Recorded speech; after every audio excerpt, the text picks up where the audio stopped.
कल्याण डोंबिवली महानगरपालिका क्षेत्रातील 65 इमारतींचा विषय घेऊन यूडी सेक्रेटरी आसिम कुमार गुप्ताजी यांच्याबरोबर बैठक झाली। त्याच्यामध्ये कोऑपरेटिव्ह त्याचबरोबर रेव्हेन्यूचे अधिकारी होते, महानगरपालिकेचे आयुक्त त्याचबरोबर कलेक्टर महोदय देखील ठाणे हजर होते आणि त्या 65 इमारतीमधील प्रतिनिधी आणि आमचे सगळेच नगरसेवक लोकप्रतिनिधी उपस्थित होते। 65 इमारतींचा जो विषय कल्याण डोंबिवली महानगरपालिकेमध्ये चालू आहे, ज्याच्यासाठी कोर्टाने आदेश दिलेले आहेत की ह्या इमारती बांधत असताना याच्यामध्ये जे डॉक्युमेंट्सची फॉर्जरी झाली त्या अनुषंगाने त्या 65 इमारतींवरती कारवाई करावी। पण ह्या 65 इमारतीमध्ये राहणारे जे लोक आहेत रहिवासी, यांना कुठलीच माहिती नव्हती की ह्या इमारती बांधताना किंवा खरेदी करताना रजिस्ट्री करताना याच्यामध्ये डॉक्युमेंटची फॉर्जरी झाली होती। रेराच्या डॉक्युमेंटची फॉर्जरी असेल किंवा कल्याण डोंबिवली पालिकेमधील डॉक्युमेंटची फॉर्जरी असेल, घेताना पूर्ण ज्या प्रकारे कुठलंही आपण लीगल फ्लॅट विकत घेतो तशाच प्रकारे जे आहे ह्या सगळ्या लोकांनी तिकडे फ्लॅट विकत घेतले। त्यानंतर त्यांना माहिती पडलं की अशा अशा गोष्टी चालू आहेत। तर त्यासाठीच आता ही बैठक मला वाटतं आता तिसरी चौथी बैठक जी आहे ती यूडीमध्ये झालेली आहे। ह्या बैठकीमध्ये असं डिसाईड करण्यात आलं की सर्वात अगोदर हे जे लोक ज्यांचे फ्लॅट्स आहेत त्यांना मालकी हक्क त्या जागेवरती, ज्या जागेवरती इमारत उभी आहे त्याच्यावरती कसा मिळेल, हा प्रस्ताव जो आहे हा कोऑपरेटिव्ह असेल, रेव्हेन्यू असेल आणि कल्याण डोंबिवली महानगरपालिका असेल किंवा कलेक्टर महोदय असेल, हे सगळे मिळून एक प्रस्ताव पॉलिसी बनवतील आणि ती जी आहे ती कॅबिनेट पुढे जे आहे ते सादर करतील। त्याचबरोबर काही इमारती अशा आहेत की त्याच्यामध्ये FSIचं उल्लंघन जे आहे ते झालेलं नाही आहे, तर ते कशा प्रकारे रेग्युलराईज करता येईल का याच्यावरती देखील विचार जो आहे हा सुरू आहे। आणि आत्ता 18 तारखेला कोर्टाची तारीख आहे आणि त्या कोर्टाच्या तारखेमध्ये हे जे 65 इमारतीमधील सगळे रहिवासी आहेत त्यांना देखील पार्ट म्हणून कोर्टाने सांगितलेलं आहे। ती एक चांगली बाब आहे की ते स्वतः जे आहे त्यांचं म्हणणं जे आहे ते कोर्टापुढे मांडू शकतील। मुळात विषय असा आहे की ही कम्प्लिटली इल्लिगल अनऑथराइज्ड बिल्डिंगा नाही आहेत, ह्याच्यामध्ये जे डॉक्युमेंटेशन झालेलं आहे ते काही डॉक्युमेंटेशनची जी आहे ती फॉर्जरी झालेली आहे, तर ह्याच्यामधून मधला मार्ग कसा निघेल, लोकांना त्यांचा मालकी हक्क कसा मिळेल आणि त्याच्यानंतर जी काही कारवाई कोर्टाला करायची आहे ती कारवाई जी आहे ती कोर्ट जे आहे ते त्यांच्या अखत्यारीत जे आहे ते करू शकते। फक्त मालकी हक्क आणि नंतर डीम कन्व्हेन्स हा जर झाला तर मूळ जो मालक आहे, मूळ जो फ्लॅट धारक आहे त्याला त्याचा हक्क जो आहे तो अबाधित राहील आणि भविष्यामध्ये त्याला त्याचा जो काय नुकसान जे आहे ते नुकसान होणार। पुढच्या महिन्याभर महापालिका निवडणुका घोषित होतील, आचारसंहिता लागेल, त्याच्या आधी हा प्रश्न, त्याच्या अगोदरच 18 तारीख कोर्टामध्ये आहे, त्या 18 तारखेच्या अगोदर कॅबिनेटमध्ये जे आहे हा प्रस्ताव गेला पाहिजे आणि कॅबिनेट जे काही डिसिजन देईल त्याच्या अनुषंगाने आम्ही कोर्टामध्ये जाणार आहोत। वेगळा प्रश्न असा आहे की काल 2 ठाकरे बंधूंनी निवडणूक आयोगाला पत्र लिहिलं होतं कुठेतरी मतचोरी आणि सगळ्या याच्यामध्ये मतचोरी। आता जे बिहारमध्ये यांनी केलं, जे बाकी ठिकाणी हे करतायत, तशाच प्रकारे महाराष्ट्रामध्ये सुरू आहे आणि मला वाटतं जेव्हा पराभव समोर दिसतो तेव्हा हे सगळे कारणं जे आहेत हे समोर येत असतात। सर, रवींद्र चव्हाण यांनी थेट आरोप लावलेला आहे की मतचोरी मोठ्या प्रमाणात झालेली आहे। अंबरनाथ नगर परिषदेमध्ये कुठेतरी मतदार याद्यांमध्ये मोठा घोळ जो आहे तो पाहायला मिळतोय। थेट त्यांचा रोख जो आहे तो शिंदेच्या शिवसेनेकडे पाहायला मिळतो। अधिकाऱ्याच्या खुर्चीच्या बाजूला बसूनच ती याद्या तयार झाल्यात असा थेट आरोप करतात। इलेक्शन कमिशन जी आहे ही इंडिपेंडंट ऑर्गनायझेशन आहे आणि मला वाटतं जो काही त्यांना हरकत घ्यायचा असेल तर त्यांनी जे आहे हे आपल्याला सगळे अधिकार जे आहे हे दिलेले आहेत लोकशाहीने। त्याच्यामध्ये जाऊन जर त्याच्यामध्ये काय प्रॉब्लेम असेल तर मला वाटतं इलेक्शन कमिशनचा जो परवीव आहे त्याच्यामध्ये मी काही जास्त बोलू शकत नाही। परंतु विरोधक म्हणतात की मतचोरी होते, मतदार याद्यांमध्ये घोळ आहे, परंतु आता सत्ताधारी देखील म्हणतात की मतदार याद्यांमध्ये घोळ आहे। मग मतदार याद्यांमध्ये घोळ हा नाहीच आहेत का मुळात? नाही, मी असं म्हणत नाही आहे। मी म्हणतोय की जर अशा कुठल्या गोष्टी असतील तर त्याचं इलेक्शन कमिशननी जे आहे ती शहानिशा केली पाहिजे. दुबार मतदार जे आहे तो मुद्दा आपल्याला वारंवार पुढे येताना पाहायला मिळतो. मग तो अगदी मुंबई असेल किंवा महाराष्ट्रामध्ये दुबार मतदाराचा मुद्दा वारंवार होतो. सगळं निवडणूक आयोगाचा ते आता निवडणूक आयोगाने हे देखील सांगितलेलं आहे की जिथे जिथे दुबार मतदार आहे तिथे जे आहे स्टार मार्क जो आहे हा करण्यात आलेला आहे. तर हे एक्सप्लेनेशन जे आहे ते इलेक्शन कमिशनकडून देण्यात आलेलं आहे. बदलापूर म्हणणे की महापालिकेची निवडणूक मराठी माणसासाठी ही शेवटची निवडणूक आहे कोणासाठी? मराठी माणसासाठी. अरे असं थोडी असतं. मराठीचा मुद्दा जो आहे घेऊन किती दिवस जे आहे निवडणूक लढवणार. मराठी माणसासाठी मुळात या दोन्ही पक्षांनी जे आता एकत्र आलेले आहे, एक पक्ष बोलत होता संपलेला पक्ष आहे, आता मतांसाठी जे आहे निवडणुकीसाठी एकत्र आले आणि मराठीचा मुद्दा हा पुढे करण्याचं काम हे करतायत.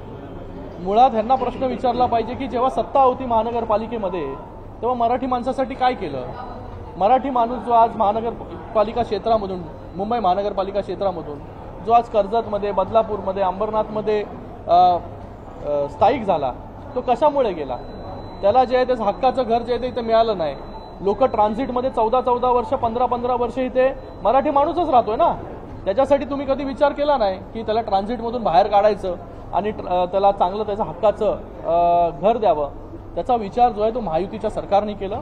शिंदेसाहेब जेव्हा मुख्यमंत्री होते तेव्हा जे आहे BDD चाळीचा विषय असेल किंवा रमाबाई नगरचा विषय असेल किंवा मागाठाणेमधील बाधित असलेले ट्रान्झिटमध्ये राहणारे लोक असतील यांचा विषय असेल, हे सगळे जे निर्णय घेतले ते महायुतीच्या सरकारने घेतले आणि त्यांना घरं देण्याचं काम जे आहे ते महायुतीच्या सरकारने केलेलं आहे मराठी माणसाला. तर मराठी माणूस जो आहे आज मराठी करून आणि मराठी माणसाची शेवटची निवडणूक, तुम्ही कोण ठरवणार आहे मराठी माणसाची शेवटची निवडणूक काय करून. आज मराठी माणसाला त्याचं हक्काचं घर, त्याला न्याय देण्याचं काम जे आहे ते महायुतीच्या सरकारने केलेलं आहे आणि महायुतीच्या मागे जो आहे मराठी माणूस जो आहे खंबीरपणे उभा राहील. स्थानिक स्वराज्य संस्थांच्या निवडणूक आहेत, परंतु या सगळ्या स्थानिक स्वराज्य संस्थांच्या निवडणुकीमध्ये भाजपचे जिथे जिथे उमेदवार आहेत ते थेट महायुतीच्याच मित्रपक्षांना आव्हान देताना पाहायला मिळतात. ते थेट म्हणतात की तुमचा इथं जरी आमदार असला तरी बाप आमचा मुख्यमंत्री आहे, तुमचा बाप मुख्यमंत्री आहे म्हणून. कोणाला काय म्हणायचं आहे. मला वाटतं खाली इलेक्शनमध्ये छोटे मोठे कार्यकर्ते जे आहेत या सगळ्या गोष्टी ज्या आहेत एकमेकांच्या विरोधामध्ये जेव्हा आता उभे आहेत तेव्हा या सगळ्या घोषणाबाजी असतील, डायलॉगबाजी असतील हे करत राहणार. युती जी आहे ही महाराष्ट्रामध्ये असेल किंवा केंद्रामध्ये असेल, ही युती जी आहे ती घट्ट आहे, अबाधित आहे. कल्याण डोंबिवलीमध्ये जे पक्षप्रवेश झाले होते त्यानंतर कॅबिनेटवरती बहिष्कार लागला होता. आता सगळं हे सुरळीत झालं, असं हलबेल झालं असं म्हणायचं. कल्याण डोंबिवली महानगरपालिका असेल किंवा आजूबाजूच्या महानगरपालिका असतील, मला वाटतं या सगळ्या महानगरपालिकेमध्ये युतीमध्ये ज्या आहेत ह्या निवडणुका झाल्या पाहिजे आणि त्याचबरोबर महायुतीचा जो आहे हा महापौर बसला पाहिजे. हा पहिल्यापासून जे आहे हे शिंदेसाहेबांचा असेल किंवा आमच्या सगळ्यांचं मत आहे की महायुतीचा महापौर जो आहे हा सगळ्या महानगरपालिकेवरती बसला पाहिजे. त्याच्यामध्ये कोण काय वेगळं बोलत असेल तर कोणाला काय आजमावायचं असेल तर आता काही नगरपालिकेच्या निवडणुका चालू आहेत. हे भाजप पाळत नाही का? हे भाजप पाळत नाहीये का? हे तुम्ही सांगताय की महायुतीचा बघा हे सगळ्यांनी पाळलं पाहिजे. आज अंबरनाथमध्ये शिवसेना आणि भारतीय जनता पार्टी एकमेकांच्या समोर लढते, बदलापूरमध्ये लढते, पण ह्या सगळ्या निवडणुका लढत असताना एक डिसिप्लिन जो आहे, कोणावरती काय टीका करायची ह्याचं मला वाटतं एक रूपरेषा जी आहे हे सगळ्याच नेत्यांनी जे आहे ते पाळलेलं आहे.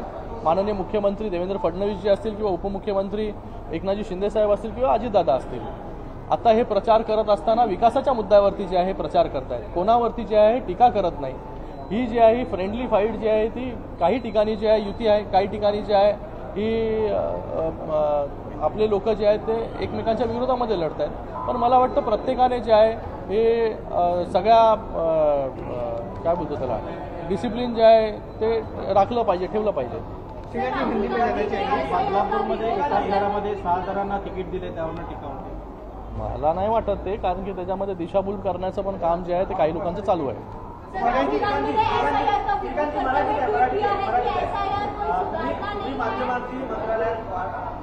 माध्यमांशी मंत्रालयात संवाद साधताय, मात्र दुसरीकडे ठाण्याच्या जवळ मैत्री बंगल्यावरती उद्धव ठाकरे आजारी संजय राऊत यांची भेट घ्यायला गेले. चांगलं आहे ना, मग विचारपूस केली पाहिजे प्रत्येकाने. आजारी असलो तर माणूस त्याच्या घरी जाऊन विचारपूस जे आहे ते करत असतो. शिकानी हिंदी में कहना चाहिए कल आदित्य ठाकरे ने प्रेस कॉन्फ्रेंस की और फिर वोट चोरी का आरोप लगाया. उन्होंने कहा कि एक ही पते पर 38 वोटर्स हैं, 26,000 देखिए से ज्यादा ऐसे पते हैं. ये वोट चोरी का जो मुद्दा है वो अभी पुराना हो गया है. बिहार में भी इन्होंने ये आजमाने का काम किया, लेकिन वहाँ पे रिजल्ट क्या आया, एनडीए पूरे बहुमत से वहाँ पर चुनकर आई. तो वही काम यहाँ पर आज महाराष्ट्र में करने की कोशिश यहाँ पर कर रहे हैं. तो जब हार सामने नजर आती है तो ऐसे अलग अलग कारण जो है सामने लाने का काम कुछ लोग यहाँ पर करते हैं, लेकिन मुझे लगता है कि मतदार और लोग जो है समझदार है. इसमें ये भी कहा है कि अगर हमारी बातें इलेक्शन कमीशन नहीं मानते तो सड़कों पर भी उतरेंगे और कोर्ट का दरवाजा भी खटखटाएंगे. देखिए, अभी तक तो कोर्ट ने भी कहा है और इलेक्शन कमीशन ने भी कहा है कि आपको कोई दिक्कत है मतदार सूची में तो आप लिखित में मुझे दीजिए, लेकिन राहुल गांधी भी नहीं दे रहे और बाकी भी कोई नहीं दे रहे.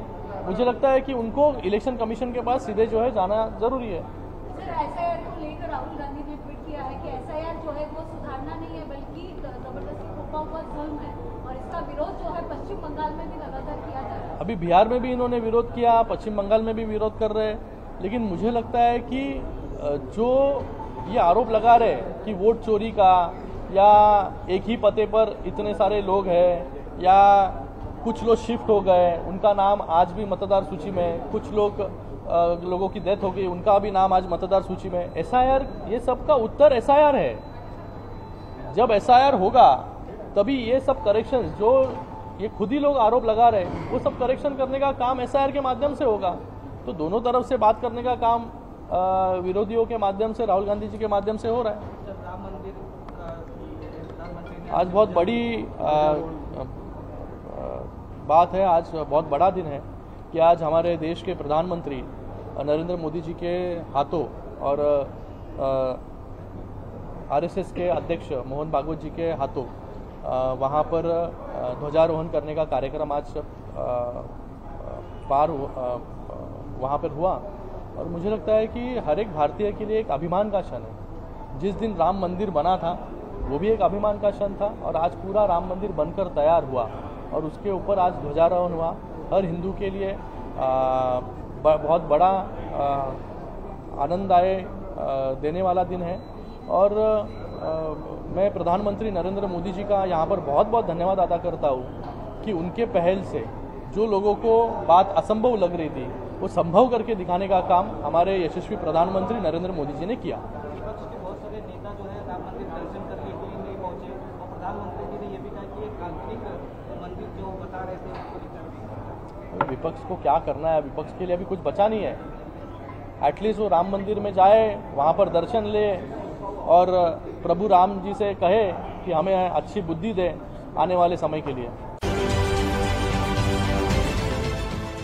देश विदेशातील प्रत्येक घडामोडींचे लाईव्ह अपडेट मिळवण्यासाठी आता साम टीव्हीच्या सर्व सोशल मीडिया प्लॅटफॉर्मला लाईक, फॉलो आणि सबस्क्राईब करा.